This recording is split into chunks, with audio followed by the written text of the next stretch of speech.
मोर सारा ओडिशावासी को मोर हार्दिक शुभेच्छा और शुभकामना। विशेषकर मो माँ भौणी एवं विवाहिता झील मानू मो तरफ ढेर सारा शुभकामना। ए व्रतटी एते सुंदर पवित्र व्रतटीए जहाँकि समस्ते स्वामी निश्चय करिथांती। तेणुकि से गरीबटीए हो किंबा धनी स्वामीटी हो जहाँ भी हेले स्वामी समस्तंकर स्वामी समस्ते दीर्घायु कामना करने निश्चय मन रे थाए। कारण सावित्री माँ को पूजा कले से निश्चय वर दे था।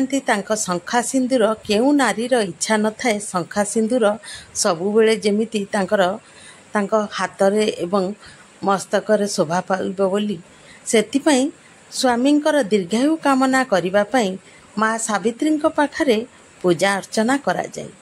तेणु आज आम बिरजा मंदिर को जाई पाइलुनी जहाँकि बिरजा मंदिर जीवापाई अनेक भिड़ जमी जहाँकि कोरोनार आसूची आगमन। तेणु सेठी बहुत कटकणा लगी।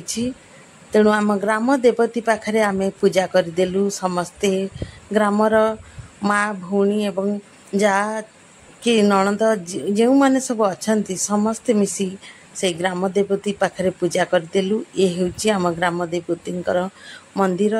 सेठारे नना पूजा करिले आम अति सुंदर भाव शांति श्रृंखला रे पूजा कलु। कौ साधवा नारीर इच्छा न थाए ए व्रतटी को करिबा पई। ए व्रतटी एमिति गोटे व्रत जहाँकि जमंक पाखरु भी सावित्री तांका स्वामी की छड़ाई आनी थिले। तेणु एते बड़ व्रत एते पवित्र व्रत समस्ते करिबा निहाती आवश्यक।